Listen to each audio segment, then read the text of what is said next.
Getting dark.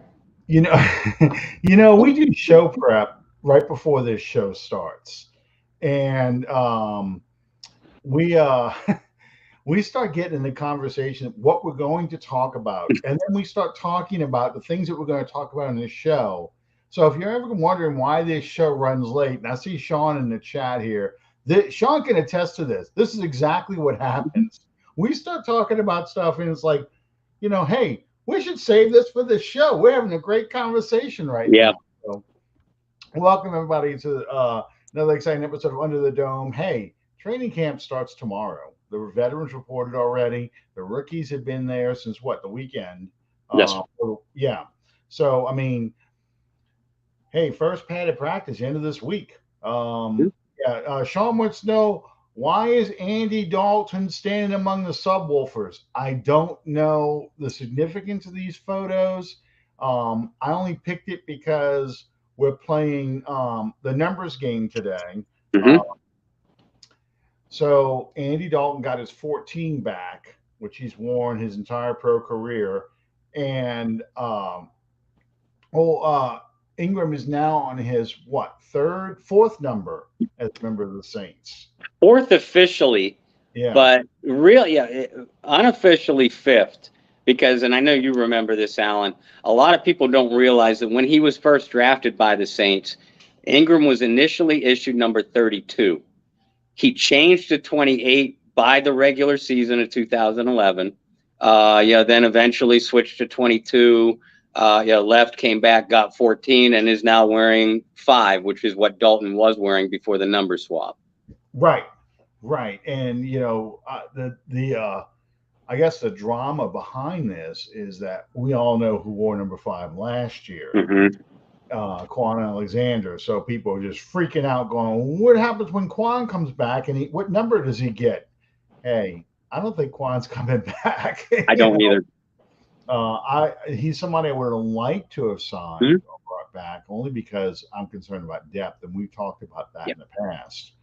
But it looks like they're going to roll with who they have. Now, they have brought in some other running backs. Mm-hmm. Jordan Howard is probably the best known of the guys they brought in. What do you know about the guy, Jordan Howard and the guys that they brought that they're looking at, and B, the guys they did sign? They signed a couple guys this week, and they waived like the extra punter and some of the fringe players. So tell me a little bit about those guys. First, like you mentioned, the Saints brought in Jordan Howard today for a tryout. We've not heard anything more than that up to this point. But Jordan Howard, he's coming into his 7th NFL season. His first 3 years with the Chicago Bears, he had 2 1,000-yard years and then another around 950 yards. Then the last few years with the Philadelphia Eagles and that back by committee approach. Howard's been a little bit nicked up by injuries in recent years, and nothing with great severity. Like I said, he was just in a shared backfield role in Philadelphia. But he's a between the tackles guy. He does not give you much as a receiver. So if they bring in a guy like Jordan Howard, it's to fill essentially the same kind of role that Mark Ingram would play. Which would be in between the tackles guy, early downs, short yardage situations. Howard, I think, is about 6 feet, 6'1", 223, 225 pound range. So he's a muscular back.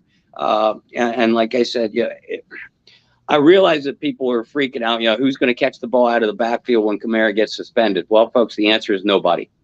You use a guy like a Jordan Howard or a Mark Ingram.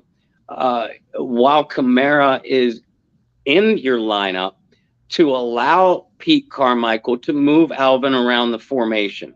The less carries Alvin Kamara gets between the tackles, the better this offense is, in my opinion, as long as they have a legitimate threat between the tackles. Up to this point, there's been no signing of Jordan Howard, but he's still in town. Who they did sign is Malcolm Brown.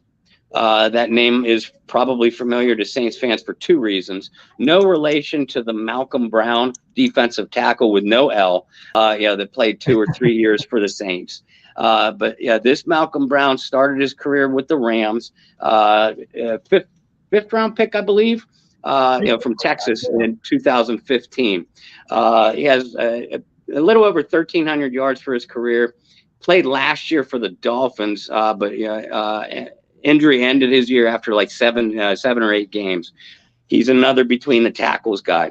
He only has 46 career receptions, but he goes about 5'11", 225. So again, he would fill that role that would complement Ingram, keeping Mark fresh, because Pete Carmichael, Dennis Allen obviously still believes that there's something that Mark has left in the tank, but going into his 12th year, you don't know how much. So with the pass catching threats that the Saints in theory have, even if when Kamara gets suspended, you don't need that threat out of the backfield as a receiver, at least down the field.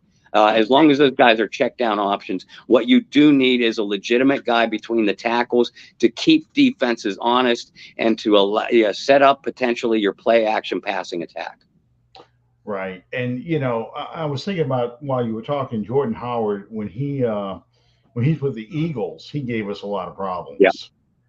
So, Saints fans might remember that too. Of course, that was them running that damn RPO offense that Saints act like they'd never seen a running quarterback before in their lives. Right. Every time they play Jalen Hurts, but he did do some stuff with the Eagles briefly too. So yeah, it's hard to believe 7 years, and it just feels like it's the fastest 7 years I've ever seen for a player, because it doesn't seem like he's that old. Speaking of old, the news today, where all old people go, Julio Jones signed with Tampa Bay, I guess to replace AB, essentially as a slot guy. Maybe the wide receiver sometimes, because we don't know how Godwin is recovering from his knee injury. But yeah, I mean, you've got 33-year-old Julio Jones playing with 45-year-old Tom Brady. It's just, how do you see this move? I mean, I really thought for a while that Julio was going to retire, only because he hasn't played a full season in forever. And I'm not worried about this move. I mean, you got some people talking about, Julio getting with Tom Brady. He's finally getting a great quarterback to throw to him. And I'm just thinking he still has more fumbles versus the Saints in touchdowns. Yeah. Can Julio run a route tree with a walker? Exactly. I mean, he's going to spend more time on the sidelines. Now, he'll probably be healthy for the Saints. That's usually how it works. But again, I think he's going to fumble more than he will score touchdowns against us. And the geriatric tour in Tampa Bay continues. To your point, Sean, Julio Jones looked like he needed a walker last year with Tennessee and the previous 2 years with Atlanta. So I'm like you, Alan. I don't worry about this. And look, I worry about the Buccaneers signing of Russell Gage a lot more than I worry about a 98-year-old Julio Jones. To your point, Tampa Bay does play New Orleans in week 2. So if Jones gets caught up to speed on Tampa Bay's offense and what Brady wants him to do, he should be relatively healthy early in the year. But it's only a matter of time before that body breaks down. And Julio Jones is at least a borderline Hall of Famer, but he is so far past his prime. I'm much more worried about the other receivers and tight end. I mean, Cameron Braid is a good tight end. Mike Evans is owned by Marshawn Lattimore, but as a receiver throughout the league, we know what Evans can do. We know what a healthy Chris Godwin can do. So I'll be watching that progress as he comes back from his ACL during the course of the training camp. But Julio Jones is just a pretty glitzy name. Nothing else at this point. I was going to ask you, did you happen to see the interview that Malcolm Jenkins gave with, I want to say it was Rich Eisen. I know I shared it on Twitter. A couple other people shared it on Twitter. Basically, they were asking him point blank, what is it about the Saints that, so upsets or has such an effect on Tom Brady? And it goes to your point you just said. It's about matchups. He said that, you look at as Malcolm said it, I'm covering Gronk. That's a good matchup for us. Um, Evans with Lattimore, that's a winning matchup for the Saints. And a Debo with Godwin or whoever they got, um, again, good matchup for the Saints. And then Chauncey Gardner Johnson and AB, or now Julio probably, another winning matchup. Only and then Tom Brady gets frustrated because he's looking for the mismatch and he can't find it. And he said that the one game they won, the playoff game, he didn't mention Jared Cook by name, but he said what won that game for him was number one, they were able to run the football, Mhm. and number two, the turnovers. You Yep. know, and that was the huge difference in that game compared to every other game. And that's why the Saints can win a 9-0 game. You know, it's just here we go. Um, oh, non-suspended because he's Mhm. gambling. Um, yeah, so I mean, he's dead on right. And he said Jenkins said that the Saints defense was built to stop Tampa. I don't want to give Tampa that kind of respect. They were built to stop uh, a strong passing attack, Yeah. and Tampa, Tom Brady is relying on a passing attack because that's what they do. They want Mhm. to throw the ball over the field. Yeah, And you couldn't be more right. And yeah, this defense is set up, to match up with Tom Brady and the Buccaneers. But really, to your point, Dennis Allen and Sean Payton started putting together this defense before Brady arrived. It was when Jameis Winston was in Tampa Bay, but he had Godwin, Deshaun Jackson, Mike Evans. It was when Matt Ryan was in his prime and he had absolutely, Julio Jones, Russell Gage, and all those targets in Atlanta. And even Cam Newton didn't have very good accuracy in his prime, but he could hit the deep ball on you. So yeah, the Saints defense secondary in particular was set up to handle deep multi-receiving cores.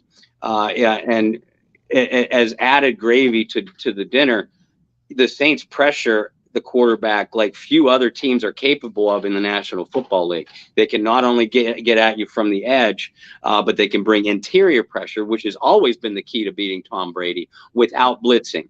And Dennis Allen loves to blitz anyway. So yeah, when he sends blitzers, there's always going to be at least one or two free guys. I mean, yeah, this team, obviously that never guarantees victory, but this team is tailor-made for a Tom Brady-led offense. yeah, exactly. And then as with the running game, the Saints had that streak for a while of not allowing a 100-yard rusher, and it's because they are able to take the run away and play to their strengths. You're going to have to throw the ball against us to beat us, and we think we can beat you with you trying to throw the ball. And again, it goes back to the fact that the Saints play two linebackers. They play a big nickel, so they're designed for a pass. And that's the kind of game that the league is now. It's a passing league, So that'll be the interesting matchup when we do play the Rams. We talk about that game, how the Saints match up with the Rams, because personally, I think the Rams have a better receiving core than Tampa Bay does. And I think at this point in their careers, I think Matthew Stafford is a bigger threat as a Mm-hmm. passer over Tom Brady. Tom Brady is a very intelligent player, but he doesn't have that arm strength to really zip the ball Yep. like he should be able to.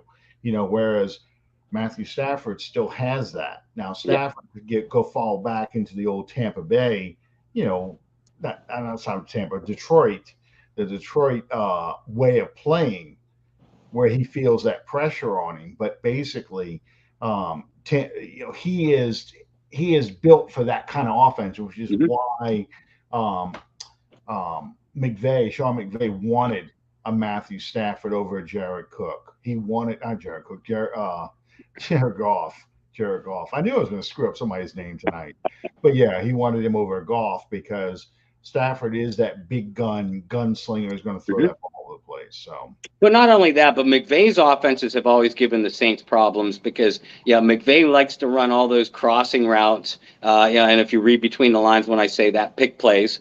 And yeah, that gives fits to a defense that likes to play matchup man coverage. Yeah, which Dennis Allen always has. And the issue, the problem with that is, or defending that is, when you pinch your safeties in to punish those receivers coming over the middle, that leaves you vulnerable over the top. And that's where Matthew Stafford was such an upgrade over Jared Goff, because Stafford does have a gun. And yeah, that kind of segues into a point that you and I were talking about in our pre-show prep. The Saints safeties, to run Tyrann Mathieu and Marcus Maye in particular. We know what Chauncey Gardner-Johnson can do.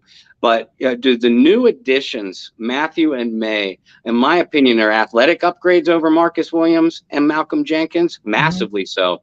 But are you worried about communication throughout the secondary early in the year? Absolutely.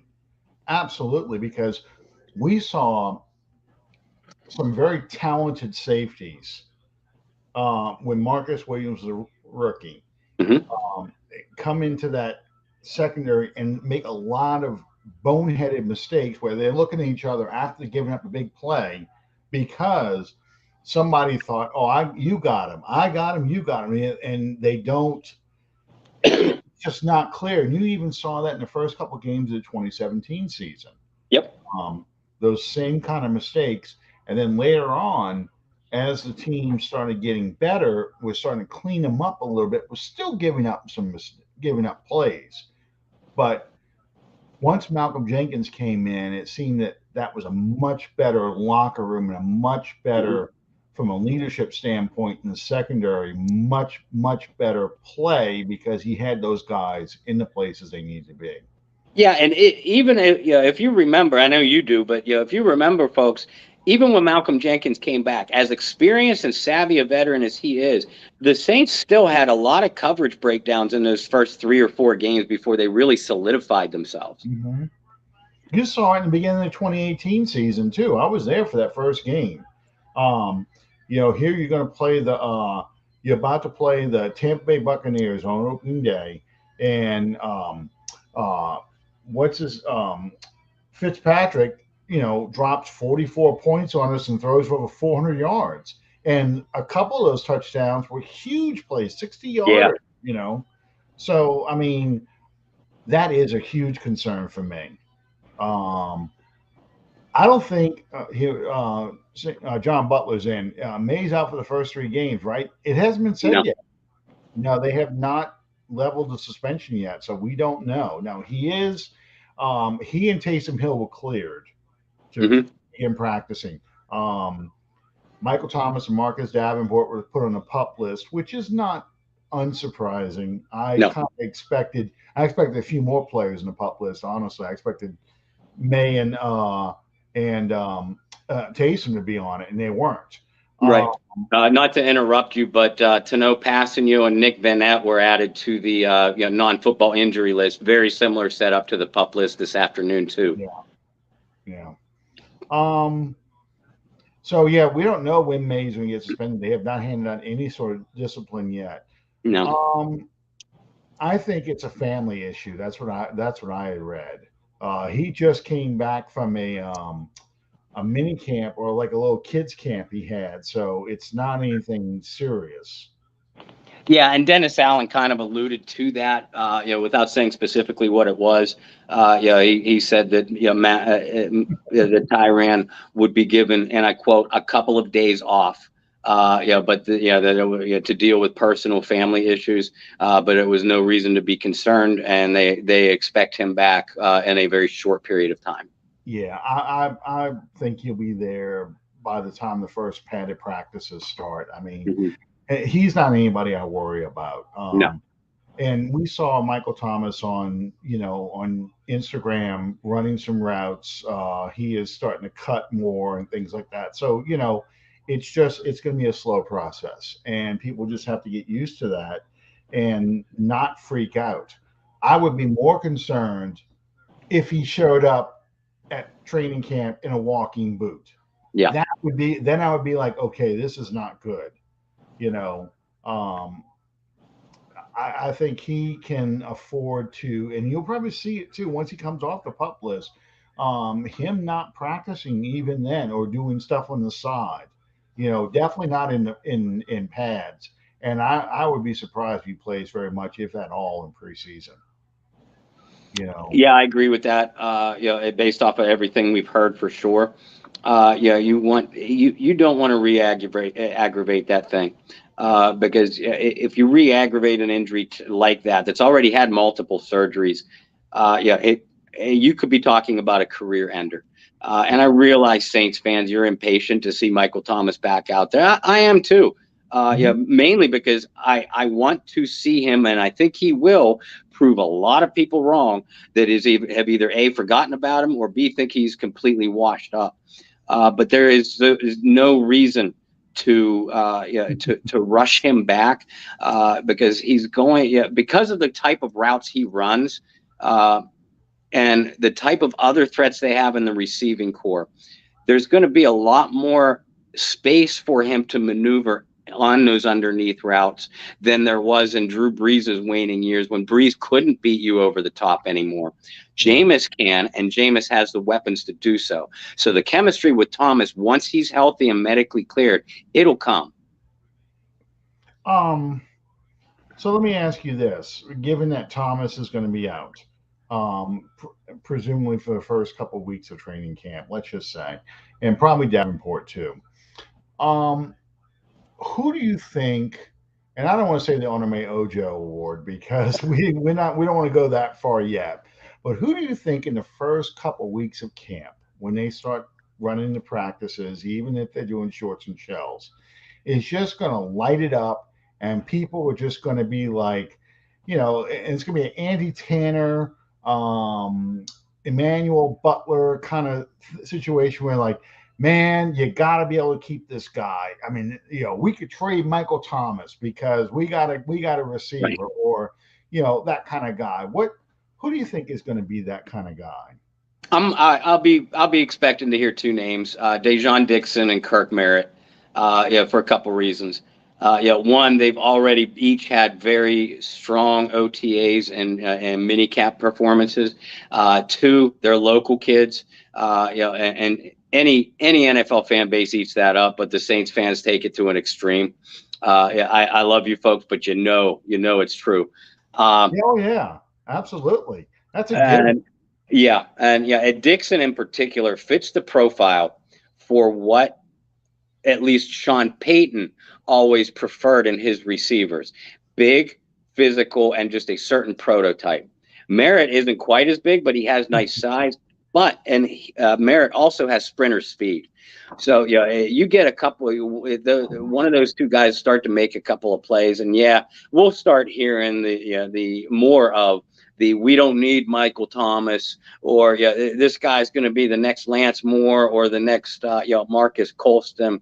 They're not the next anybody. The Saints have had great luck with undrafted receivers. I mean, even on the current roster, Deontay Hardy and Marquez Callaway are two great examples. But Dixon and Merritt, they have outside shots to stick. But just because they're going to they might tear camp practice up, does not mean that they're going to stick on this roster. And I'm thinking about defensive ends too, because we have a lot of defensive ends on this roster. Yep.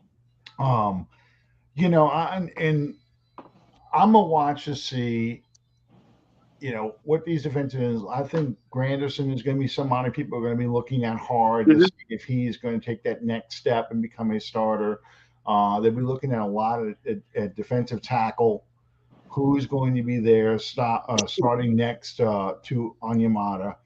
Linebacker, Calvin mentioned Jackson.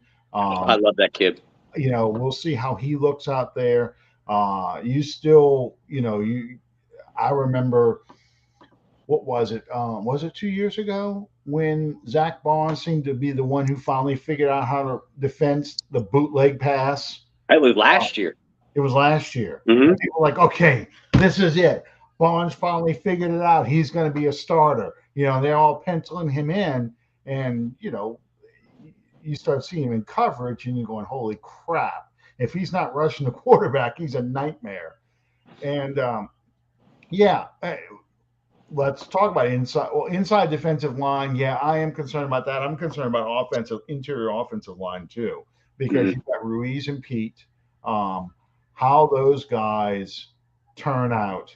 Um, Deep sleeper.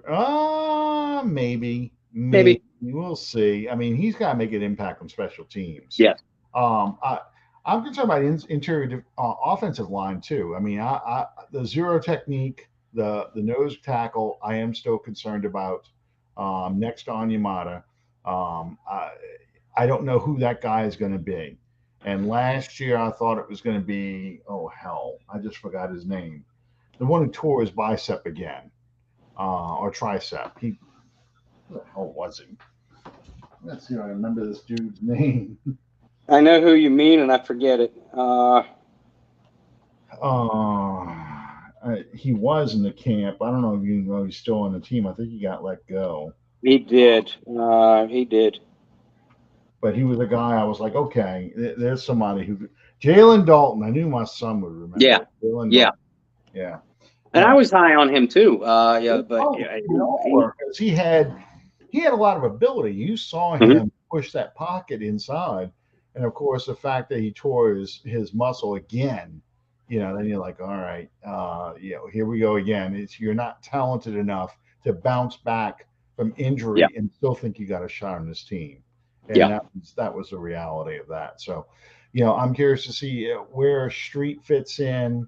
Um, how this interior defensive line works its way out. And I'm curious to see what happens on the offensive side.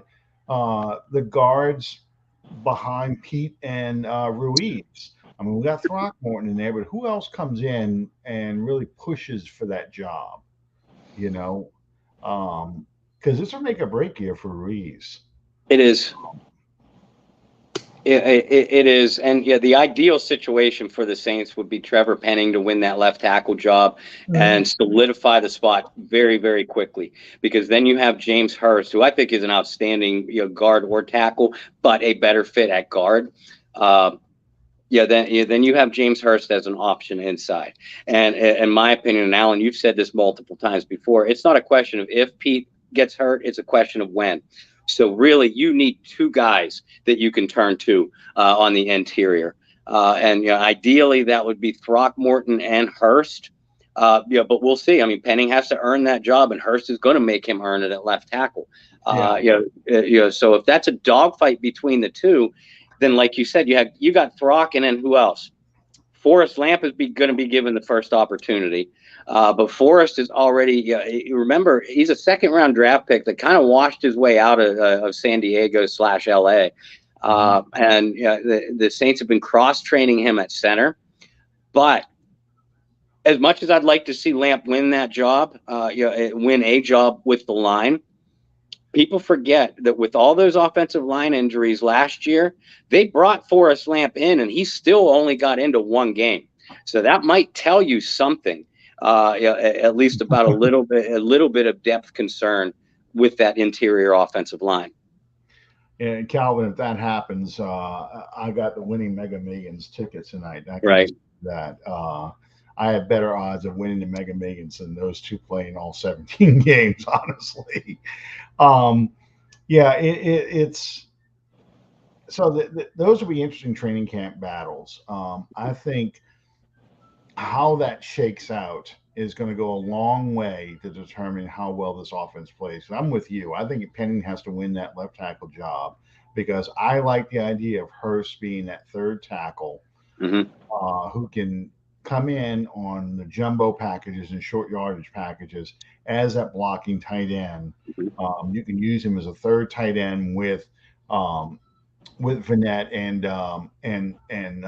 Trotman because those two guys can block. Yeah. Their ability as a pass catcher and route running is suspect at best, and I'm being generous, but those two guys can block. So and I think that you're going to see a lot more running, and this is what's going to kind of upset the Saints fans who are expecting a lot of fantasy football kind of guys out of the Saints roster. I think you're going to see a lot more running and a lot less daring offense than you would think you're going to see, given the receivers this team has, and given Jameis Winston's ability to throw the deep ball. Mhm. I think that is going to be the way they quote unquote handle Jameis to limit his mistakes by running the ball, knowing that defense can win games, knowing they've got good special teams, that they're going to play more of a, like they have been playing for the past few years. And Mhm. people are going to say, "Oh, you're playing this conservative Drew Brees weak passing arm kind of offense with short passes and running the football." But really, that's a winning formula for this team. Mhm. This is it's you've got receivers who can catch the ball, but yeah, and he does have to stay healthy for this Yeah. to work. Um, but yeah, I feel the same way, Calvin. um, it's I just feel like that's the kind of offense that they're going to start running, and people are going to really get upset about it because they're going to want to see the deep passes, and then Mhm. Amos throwing for 400 yards, and receivers with each of them having over 100 yards receiving, a couple of Mhm. touchdowns, and leading the league, and they're the top offense in the league. And I don't know. I think this is going to be a much more he learned well from Peyton, a much more team win. And I mean, do you feel that way? Do you see that, Bob? I do, because I think it has to be that way. Until Jameis can prove that he can avoid crippling mistakes for an entire year. He did a hell of a job over 7 games last year. Mm-hmm. Uh, then you don't want him to throw the ball 40 and 45 times. Yeah, it's going to be, for fantasy guys and stats guys, it's going to be a very frustrating year for the Saints, if assuming they're playing playoff caliber football, because one week you're going to see them take advantage of matchups in the passing game, and Jameis has 320, 340 yards, 4 or 5 touchdowns. But then the next week they're going to be playing. They're going to have to play it a little bit closer to the vest, leave it up to their defense. Where at that point you're going to see Jameis throw for 150 yards and maybe 1 or 2 scores, but no interceptions. It's going to be a week-to-week matchup-based thing. But the days of 53, 5,400 yards from a Drew Brees type quarterback, that doesn't work for this Saints team, because they don't need it to happen. It Right. happened with Brees because it had to, because if it didn't, the Saints weren't going to win any games. The Saints have so many other ways that they can beat you, and they will beat you those ways. And that's the way I see it too.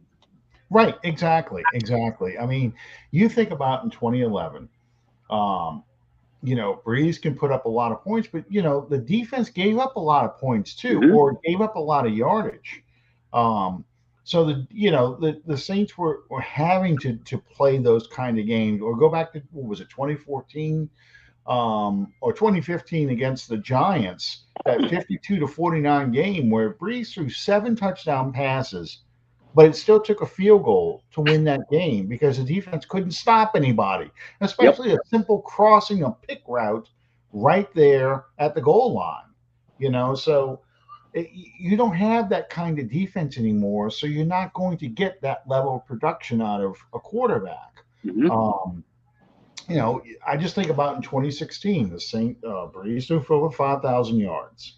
You had 2,000-yard rushers in Brandon Cooks, and Michael Thomas, and Willie Snead was about 75, give or take, yards away from 1,000. Um, so you had 3,000-yard receivers. Mark Ingram rushed for over 1,000 Mm-hmm. yards, um, and the Saints finished 7-9. You know, now granted that we can argue all day, and I would totally agree with you that um, Denver really didn't win that game. That No, guy stepped out of bounds. But no. And regardless, field goal miscues against Carolina and the Giants directly. I mean, that team should have been a 10-win team, but to your point, they weren't. yeah, and a lot of it had to do with the fact that defense couldn't stop anybody. Mhm. It was getting there. You had a couple pieces in there, but you didn't have a complete unit. Right. So yeah, that's and it's funny. I got the '83 Saints playing behind me right here. Has the '83 Saints highlight film, but that was a team that Bum believed in winning with defense and special teams, and the offense playing a conservative game that you don't make the mistakes that let your opponent win. And they're showing the Rams highlight that the final game of that season, the Rams scored, except for one drive, scored off of an interception, a punt return, and a kick return for touchdowns. Yep. Other than that, the offense did nothing until the final drive where they had kick a field goal. And the irony of that game, the Saints would have won that game. And no, John, I was not at that game. At a Christmas party with my family, because that was the 18th of December, 1983. And I only know that because my birthday is a couple days before that. And that's when we would have the party the weekend before Christmas with my dad's side of the family. But anyway, that game, that offense didn't do anything until the final drive for the Rams, and Bum actually passed up the opportunity to kick a long field goal with Morton Anderson was only in the second year, because he felt like if I punt it and I pin them deep, they're not moving the ball against my defense. I can win a 2-point game, So bring back the Mark Ingram flea flicker. That I can see them doing that. And it doesn't mean they're not going to take the deep shots. They are going to take deep shots. Right. Just they're not coming off the as they say, off the bus throwing the football. Mm-hmm. That's not going to be what this team's doing, or throwing it deep. They're coming off the bus with a heavy dose of Alvin Kamara, a heavy dose of Mark Ingram, and I honestly think they'd like to find a third running back.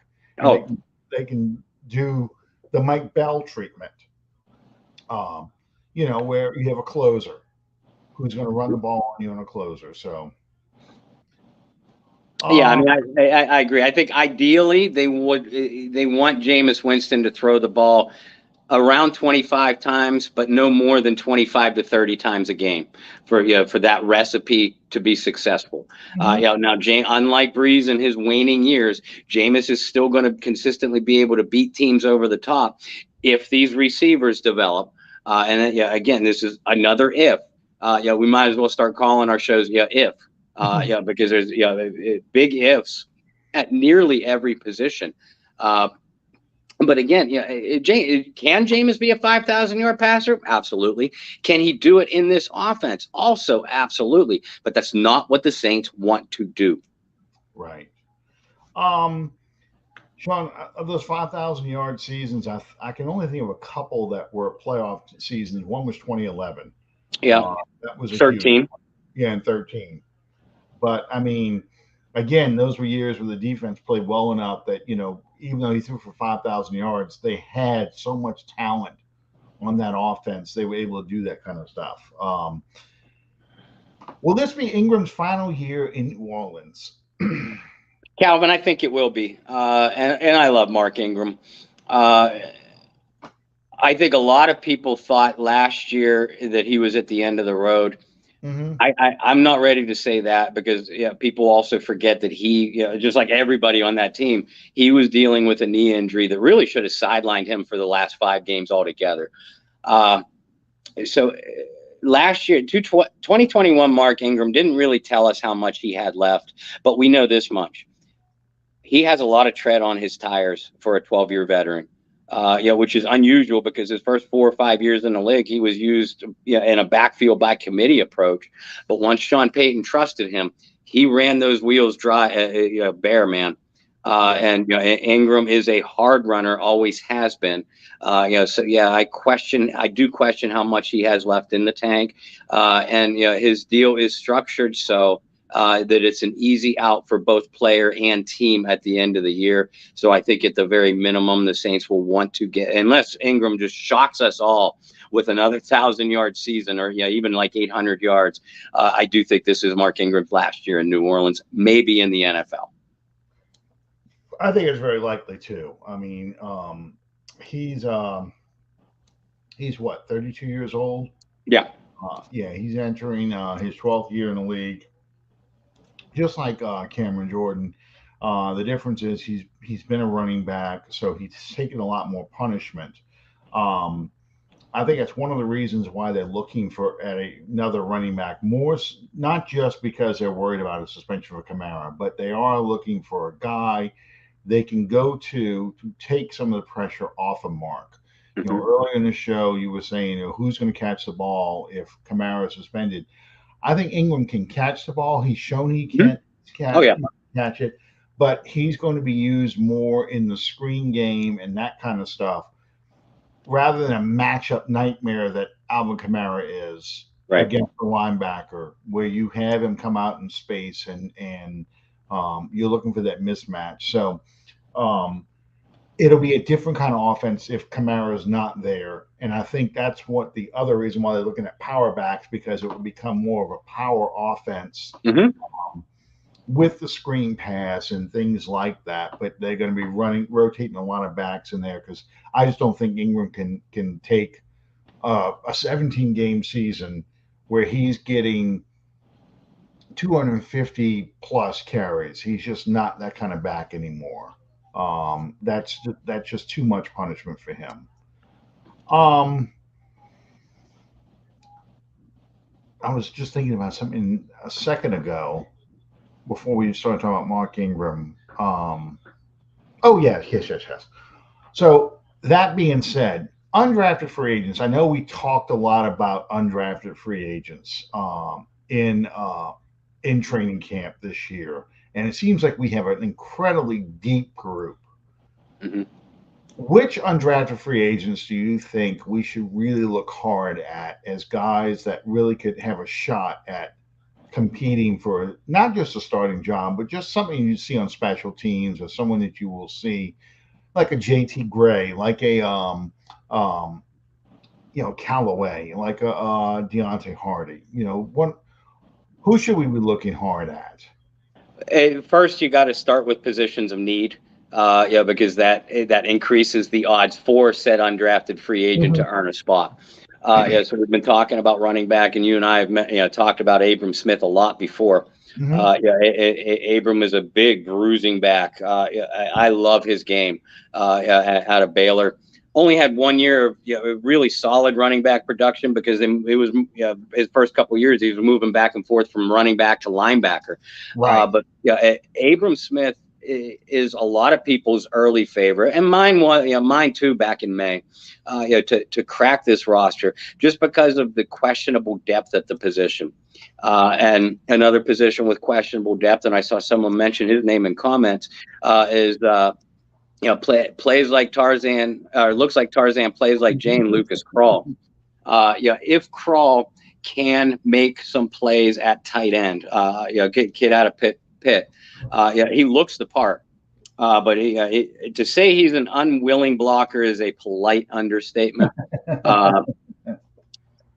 He's going to have to prove he could be an inline blocker and make plays as a receiver, and just like Abram Smith. But I think Smith can play special teams. Crawl is going to have to make a mark on special teams too. Those are the two guys on offense I'm watching. The two on defense, one is a rookie, Smoke Monday, and the other is a second-year guy, Bryce Thompson. Bryce was undrafted from Tennessee last year, and we know the Saints love former volunteers. Their issue, and I like them both a lot, but their issue is they're competing at such a crowded safety position where you can already pretty much hand the jobs to Marcus Maye, Chauncey Gardner-Johnson, Tyrann Mathieu, and most likely P.J. Williams because of their versatility and or experience in the system. You think the Saints are going to carry 6 safeties? I personally do, because of the lack of depth at cornerback and the versatility of this said safety position. But that means that Bryce Thompson, Smoke Monday are going to be competing for those final 2 spots against, you mentioned JT Gray, Daniel Sorensen, who I don't think has a snowball's chance in hell, and Justin Evans, who I think could surprise a lot of people coming back from injury. So, as far as undrafted guys go, Bryce Thompson, Smoke Monday are terrific possibilities, but it's going to be an uphill battle. And that you actually were taking me right where I was going to go next. But I think Smoke Monday, that's somebody I'm really curious to see how he does, because that is a position that he has a shot of getting in. I mean, Rashid Shaheed was put on the non-football injury list. So, I mean, that really hurts his chances of making this roster. You've got to look at positions where depth is questionable, that they have a good shot of making this team. You talked about Bryce. I just lost his name a second ago. Bryce, the Thompson. safety, Thompson. Um, he has a shot. It's a really hard. It's a crowded area. He's compete with Smoke Monday for a job. Again, it depends on special teams.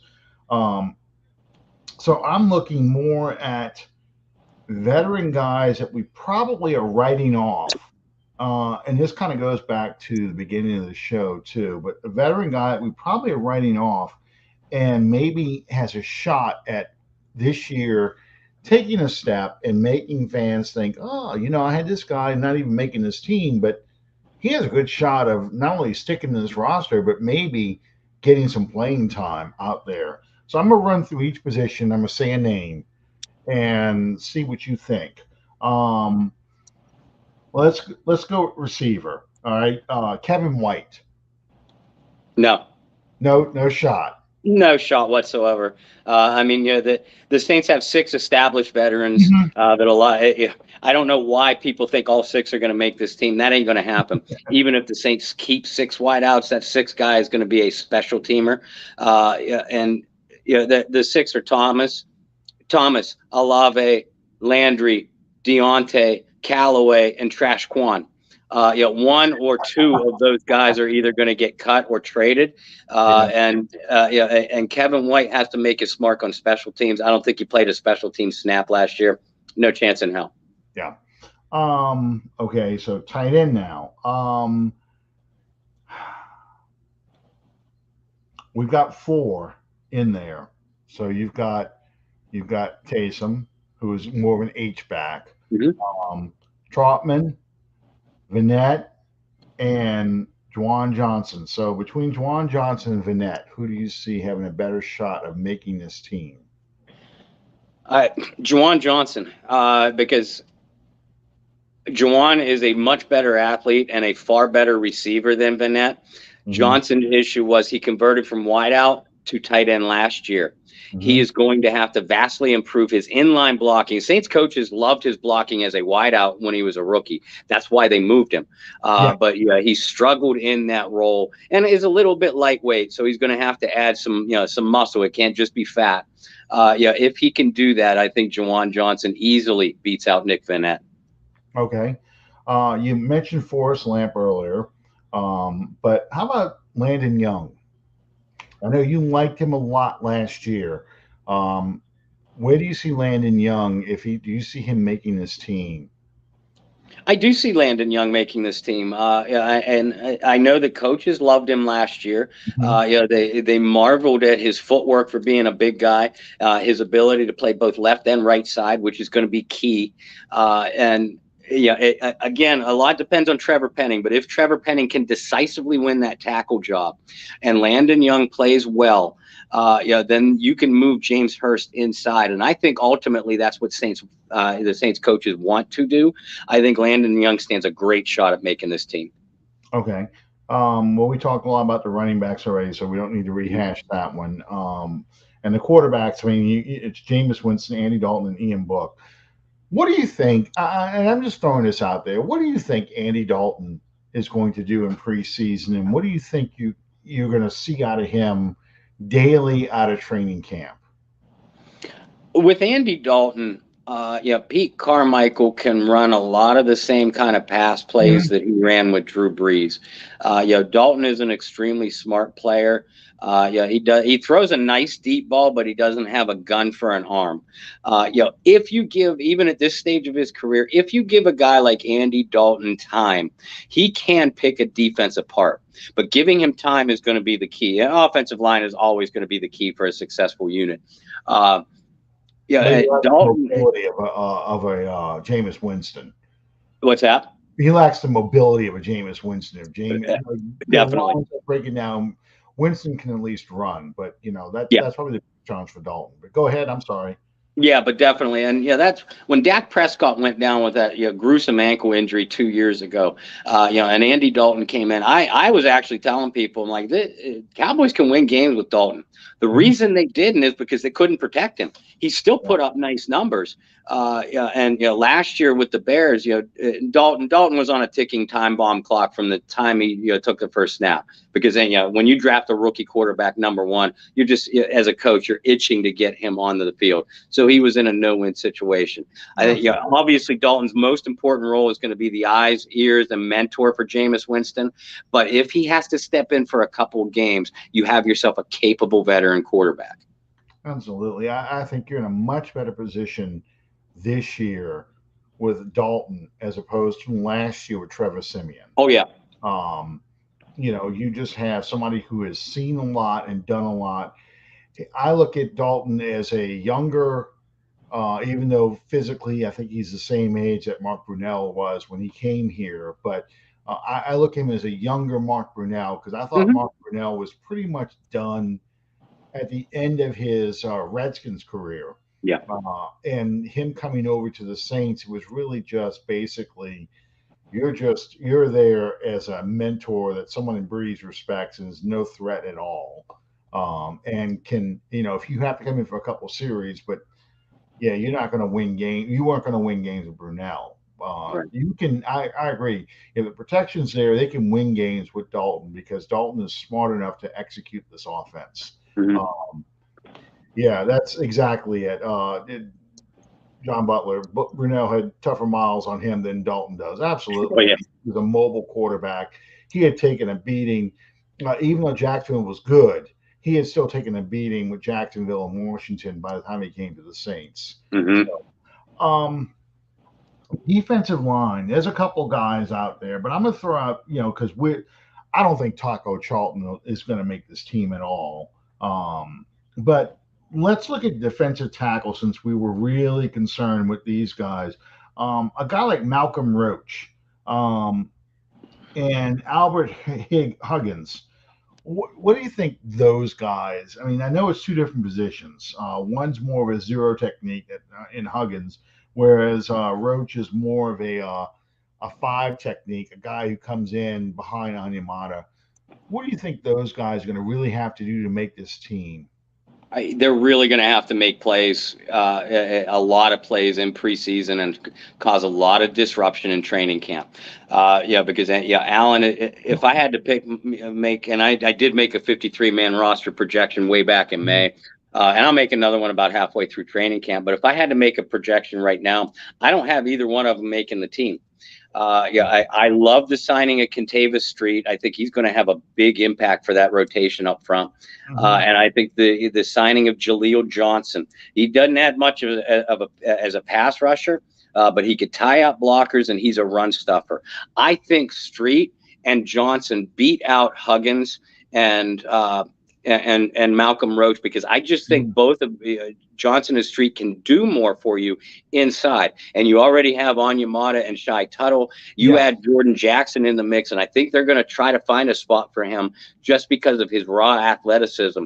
You got 5 players that could play the interior right there. Yeah, Roach and Huggins, and I like Huggins a lot too. I think they both have their work cut out for them. And that's why I brought those two guys up. That's exactly how I feel. I think you're going to see Julio Johnson's really going to push hard to be the backup guy behind Tuttle.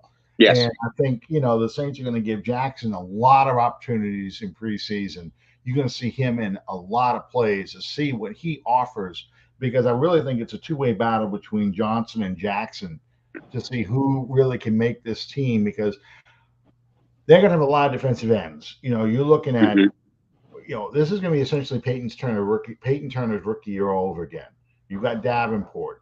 You've got I can never say his name right. Passano.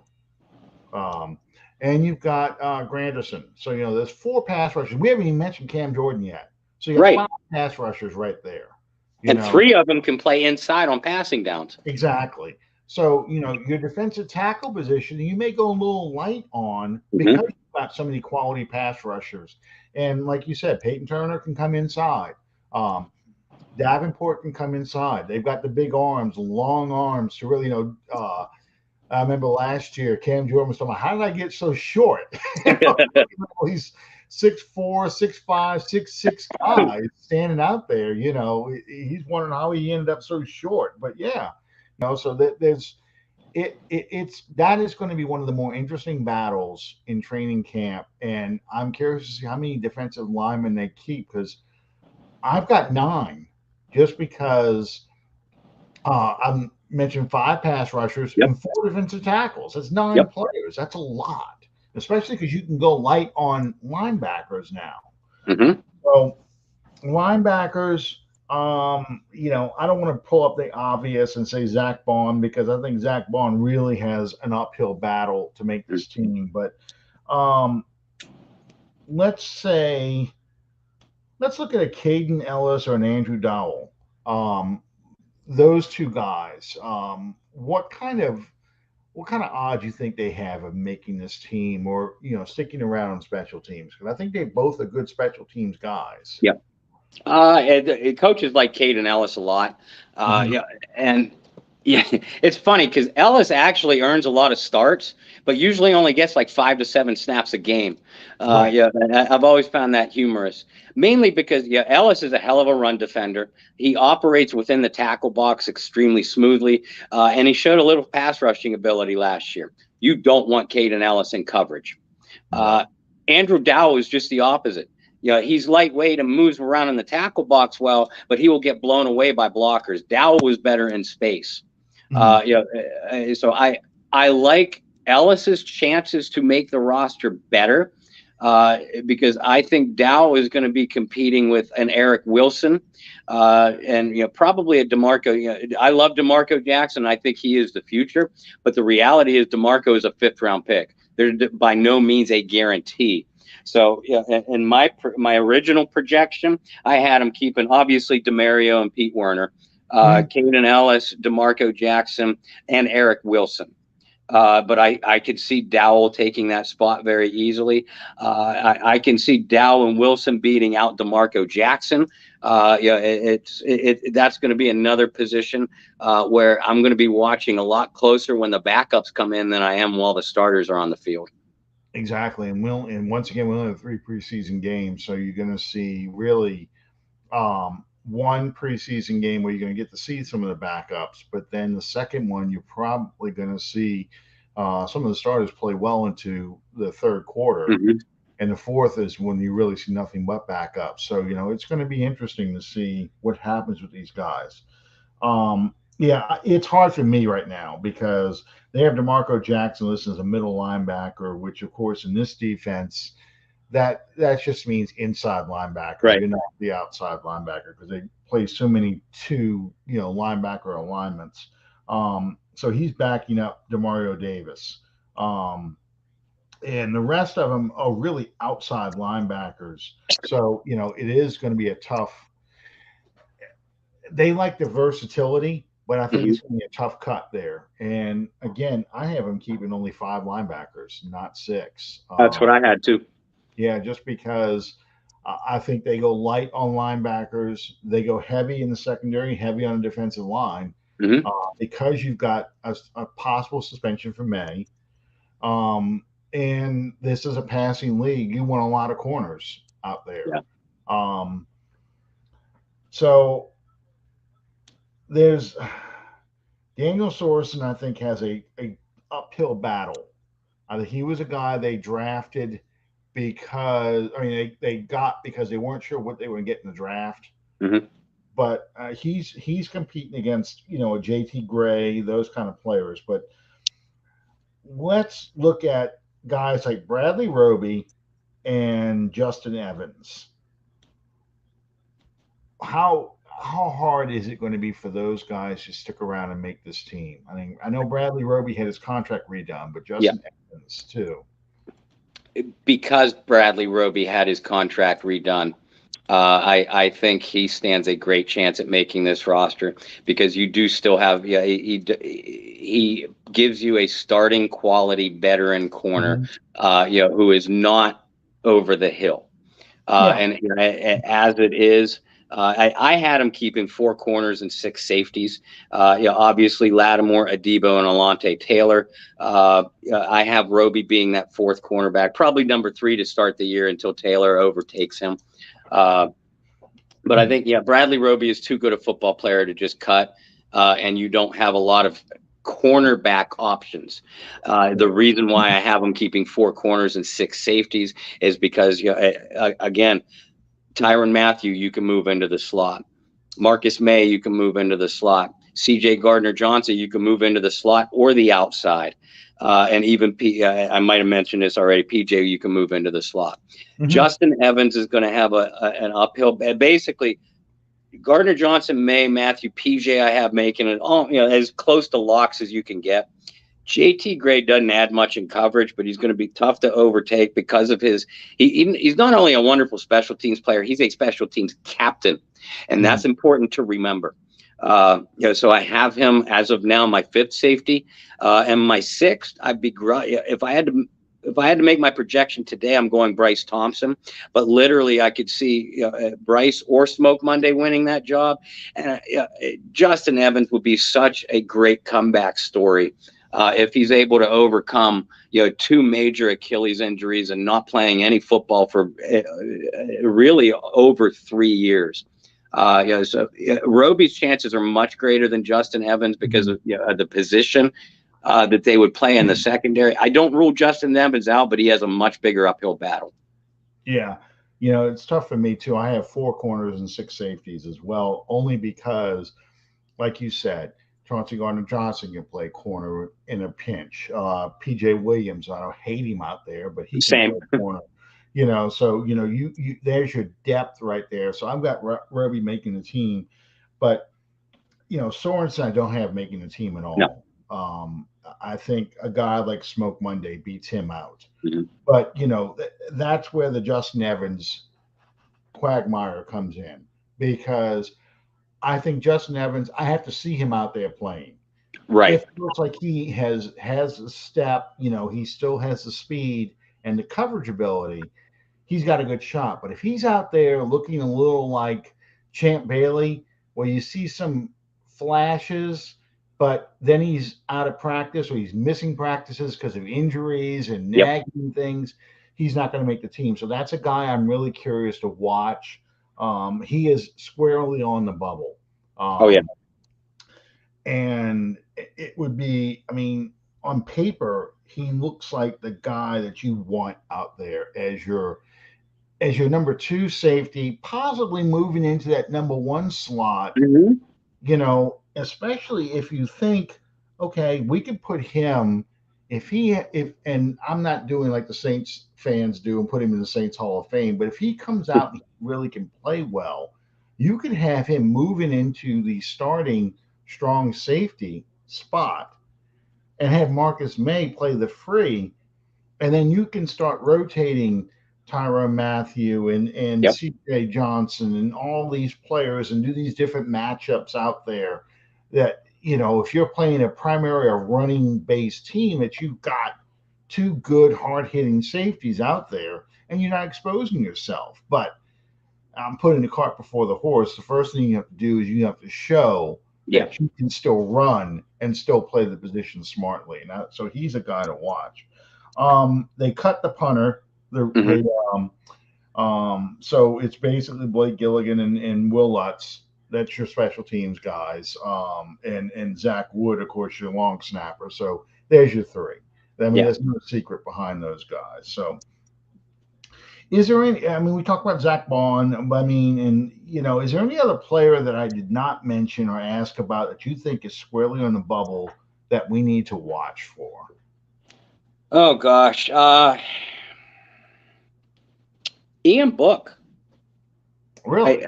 I do. I think Ian Book is on the roster bubble. I realize Winston is coming back from knee surgery, and I know Dalton is on the tail end of his career. Yeah, but Book really needs to show. Forget showing me or fans. Book needs to show coaches that he has picked up the offense by leaps and bounds over last year. And I feel bad for the kid because the Mhm. worst thing that could have happened to Ian Book last year was a quarterback competition, for the starting job. Because Sean Payton and Pete Carmichael, evenly split reps throughout all of camp and preseason, for with Jameis Winston and Taysom Hill. To me, that did a disservice to the entire offense. Jameis should have been your guy, maybe not from the get-go, but from early on, it was very clear. But my point was, Book didn't get those valuable reps because they all went to Taysom and Jameis. Yeah, so it's Book's opportunity now, and I don't judge him by that Miami game either. I mean, John Elway and Drew Brees prime, would have struggled in that night. But Book has got to show coaches that he is going to be able to move this offense to do what they need their quarterback to do if they call upon him. If he doesn't, what I see happening is them cutting him. And if he clears waivers, bring him back to the practice squad. But be willing to take that gamble that if someone else picks him up, then they'll just grab another veteran, a la Blake Bortles, to put on the practice squad. That's why I have Ian Book on the bubble as far as active roster goes. I think they want to keep him around to develop, but Mhm. with all these other positions where you have an overload of talent at defensive line, overload of talent at safety, overload of talent at receiver. At least on paper, Mhm. something's going to have to give where you at least start out your regular season with maybe one less player on your active roster. We mentioned cornerback being one of those possibilities, linebacker another. I can see quarterback being an number 3 quarterback being an expendable spot to open the year. That's why I have Book on my roster bubble. And it makes sense too. If you think about a numbers game, I mean, just us going through the roster real quick, you've got, we both said, 9 defensive linemen, 10 defensive backs, 19, that's 19 players. You get Mm-hmm. special teams or seamers. So, you've got now what, 21 players, 22 players. That's 22 there. And you haven't even finished, we're talking maybe what, 8 offensive linemen now. So you're filling up your roster pretty quick. Yep. So and then 5 receivers. So that's 13 players more. So now we're at 20 35. You're getting close. When you start trying to come up with your and 45 active on game day, you 54 on the team. Plus you have an expanded practice squad roster and the flexible injured reserve. Right. Um, that I can see, I agree with you. I can see them, going with 2 quarterbacks just because they need the numbers. Mm-hmm. Um, Yeah, they'll have a third quarterback on the practice squad. Yeah, at least the way I see it. But yeah, I see being, but unless he wows them in training camp, and it has to be training camp and not just preseason. It has to be both. I see him, or I see the coaches be willing to roll the dice and saying, yeah, we'll bring him back because we see some developmental traits, but we're willing to risk him to waivers just so we can keep another spot at a skill position. yeah. And one other thing that's, we talk about tight ends and Nick Vanette not making the team. Taysom Hill's not really a tight end.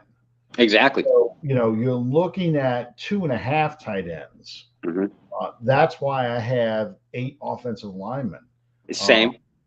because that third offensive lineman, whether it's Hurst or Landon Young or someone like that, is going to be that third tackle, I should say, is going to end up being that third tight end in Mm-hmm. certain situations, just like Zach Strief was early in his career, where 65 is reporting as 67 is Right. reporting eligible.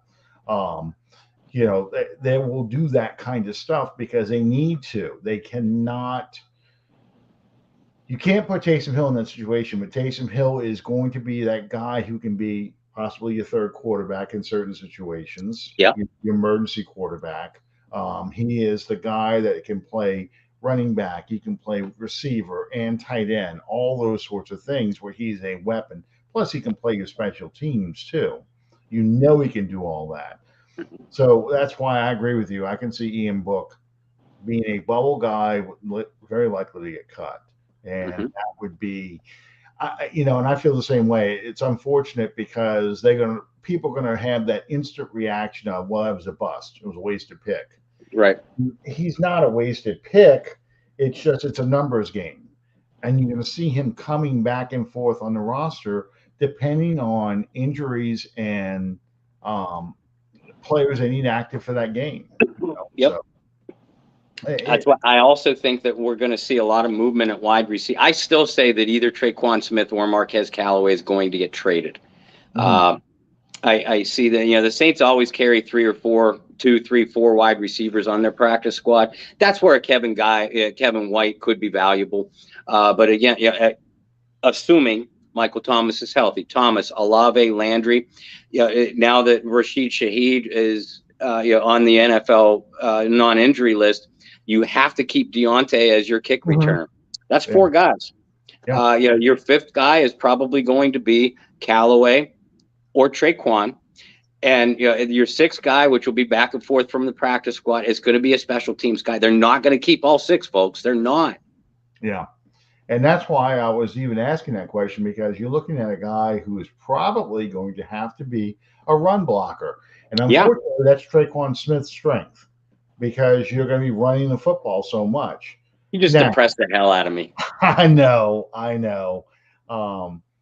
Someone else could step up and take his place, Mhm. but that's really what you're looking at here. You're not going to a wide open 5 wide receiver passing attack. You're looking at receivers who are big physical possession kind of guys, and that's what you've got in the top 3: Landry, Thomas, and Olave. Olave's got more speed, obviously, but um, you need, and I think Callaway has to show he's taking that step. I really think it's Right. between Callaway and Smith Yeah. for that outside receiver, and Hardy's your special teams guy, your kick return.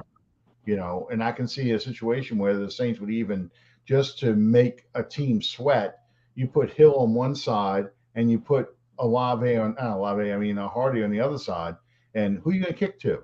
You're going to end up squib kicking this thing the whole time. Right.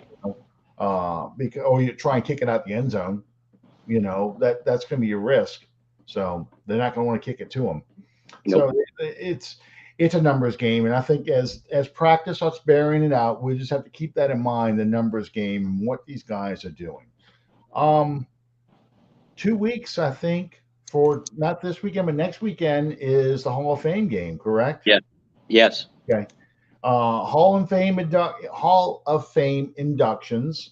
Sam Mills is going to the Hall. That's the big news, at least for Saints fans. Mm-hmm. I think his son is supposed to speak for him. John Butler, you still got your ears on? I know you know this, because I don't. I'm not sure. Yeah, I think it's his son, who's an assistant coach for Carolina, is going to end up speaking for him. Good. I have no idea who's introducing him. None. His wife. Okay, John thinks it's his wife. That makes sense too. I don't know who's going to introduce him. I have not seen much news about this. Mm-hmm. We now have T-minus 4 years and counting for Drew Brees. How big of a caravan, this is just the last question of the night, but how big of a caravan you think of Saints fans is going to go up to Canton for that game? The word invasion comes to mind. I do. I think it will be a fleur-de-lis invasion of Canton, Ohio, and the surrounding areas. I'm about 90 to 95% sure I will go, and I only live. You'll be there. Yeah. Well, then I'll be make that about 99. Because I live less than 2 hours from Canton. Brianna goes to school at Walsh University, who played their football games at Tom Benson Stadium last year. Mm-hmm. So yeah, I'll be in Canton the week after, like 3 days after Mills gets inducted. So John Butler, if you can afford a hotel for an extra couple days, I'll see you there. But I'm going to miss it. Unfortunately, but yeah, when Breeze goes in, it will be a fleur-de-lis invasion. I've warned my wife already. When I walk in that museum, we're not leaving in an hour. We're not No, leaving 3 hours. We're not no. leaving in 6 or 8 hours. We're going to be there from the time it opens to the time it closes. And you have to put up with me imitating John Facenda the whole time. You have to put up with listening to NFL Films music on the drive there. Yep. And I will totally regress to a 9 or 10-year-old kid running to exhibits, squealing like a little kid, that kind of stuff. It's just going to be, I will be an embarrassment. I'm just telling you, because my wife's already been to the World War II Museum with me, and that was an adventure enough because we get to the Japanese portion of it, and I was huge into the Battle of Midway. And I was already saying, I'm going, okay, these are the names of the Japanese carriers, the Aggie, that, you know, I was going through the Hmm. names of it. It was 3 American carriers, Enterprise, Hornet, Yorktown. Yep. Yorktown got sunk by a sub on its way back. You know, Yep. like my wife's like, okay, I don't need to hear all this. You know, I can read. Just going, yeah, island hopping. This was the strategy and that sort of stuff. But I'm that way. One of these times I'm down there, I'm going to have to go to the World War II museum. I'm shocked I never have, but I'm like that at Civil War exhibits and battlefields too. I am like that at the Hall of Fame, and it's funny though when I go to the Hall of Fame, and I've only been there 3 or 4 times in my life. I'm always saying, I wish they do this with that. And there's so much more that they could do. But you're right. I could spend, literally, I could go from bust to bust to bust and examine them. They did a nice job with that bust. Like Terry Bradshaw's bust, you put a little bit of paint on it, and you could set it in the Fox studio, and you wouldn't be able to tell the difference. But there's other guys like John Elway, and I know keep your jokes to yourself. John Elway's bust literally looks like a damn horse. You had to put Shannon Sharp and John Elway next to each other and see who looks more horse-like. Right. I always remember Tommy Mcdonald when he got hit into the Hall of Fame. He was the last player to not wear a face mask in the NFL. He played without a face mask into the 60s. But he wanted to have one more catch. He took his bust and threw it up in the air, and it threw it out in front of him. And you could hear the whole crowd gasp.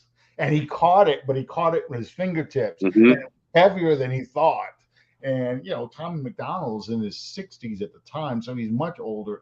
I don't even know if he's still alive. I have not looked recently, but yeah, I mean, it amazes me to think about that. Let's see real quick.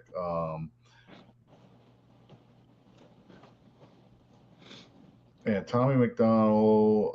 Yeah, he did pass away. Okay, yeah, he passed away in 2018. But yeah, when he got in the Hall of Fame, it was in '98.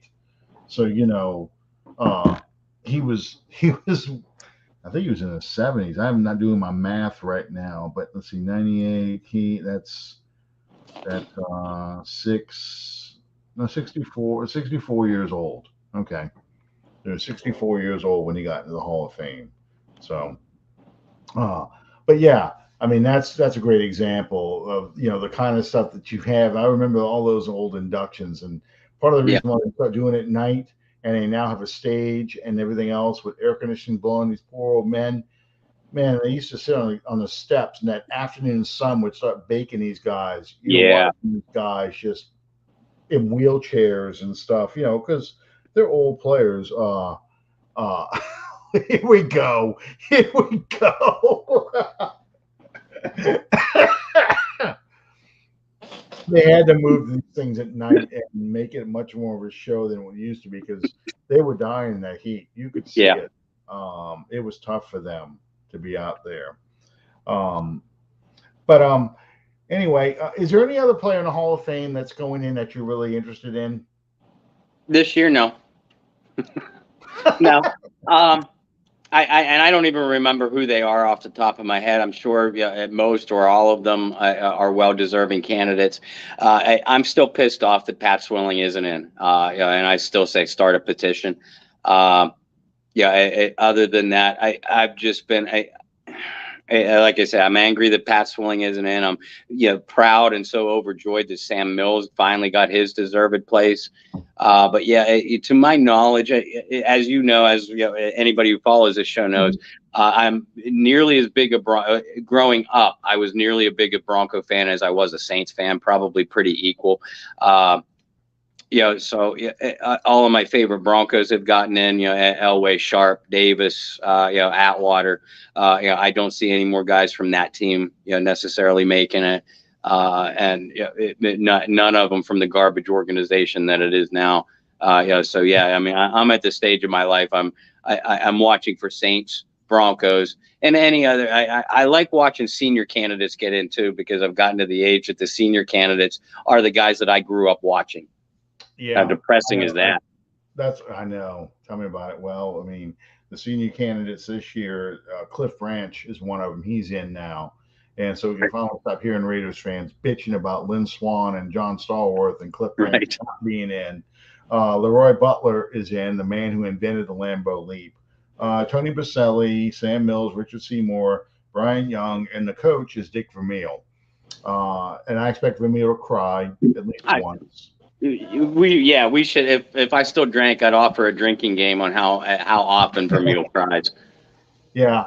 The last question of the night, because I was trying to end this early, but we kind of got into the Hall of Fame bit. But Saints players left on this roster.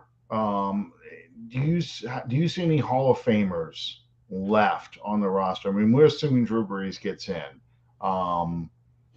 Anybody else that you can see, and Sean Payton, I think, is going to the Hall of Fame as well. But is there any other players or coaches you can see going to the Hall of Fame?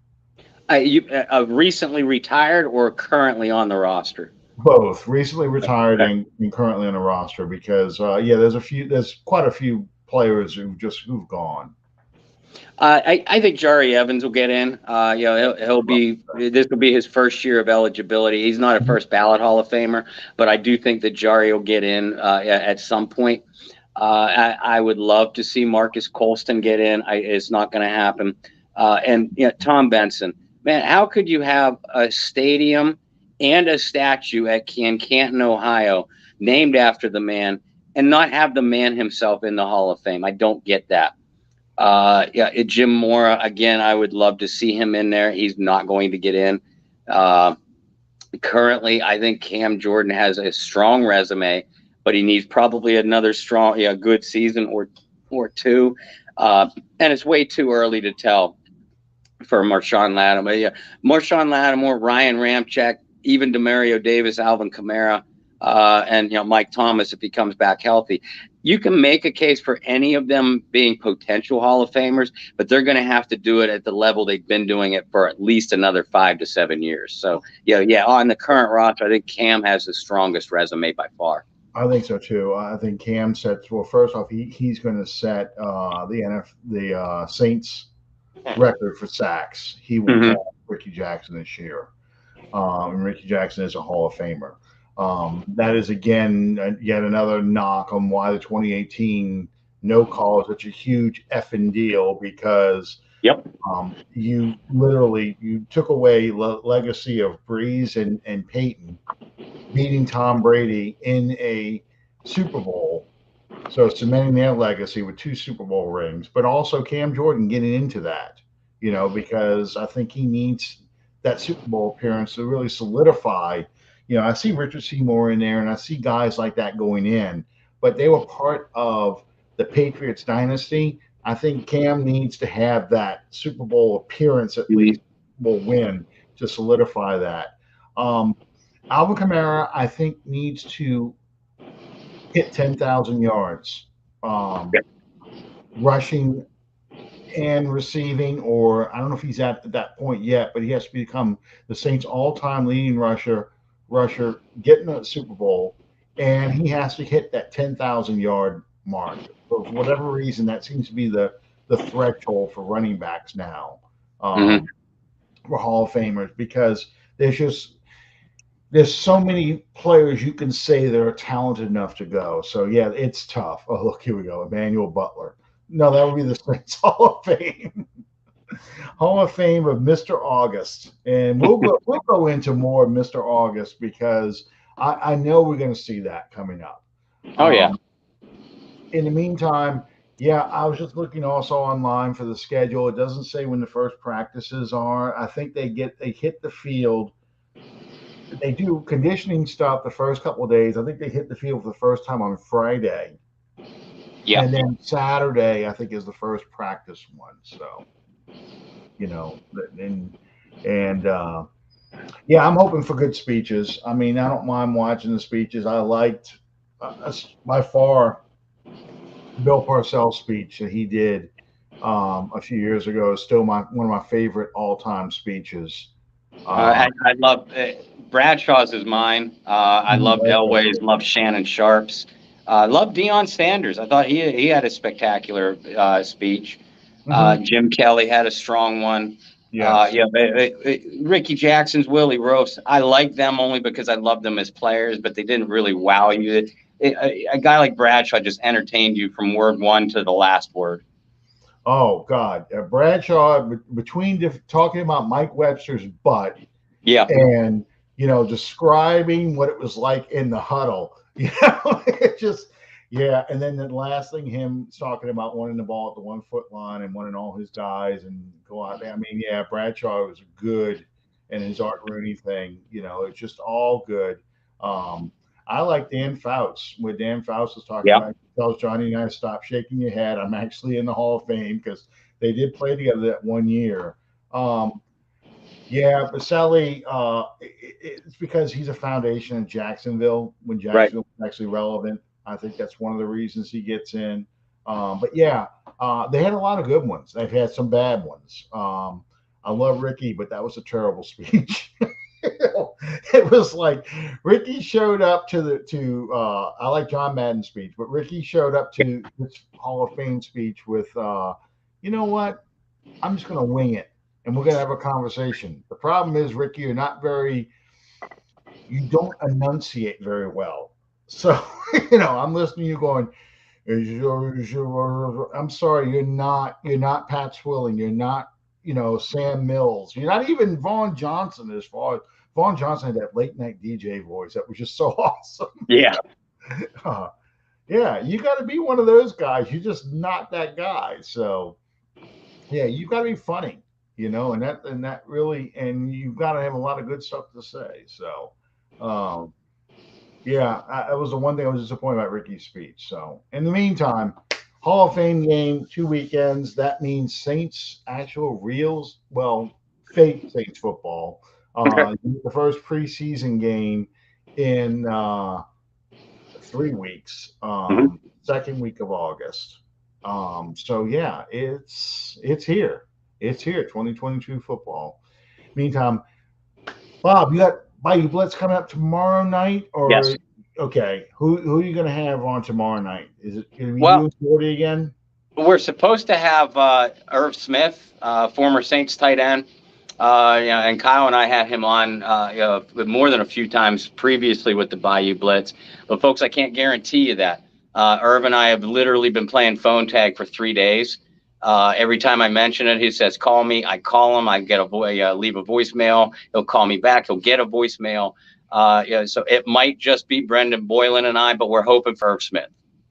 Okay, good deal. And what time's that show?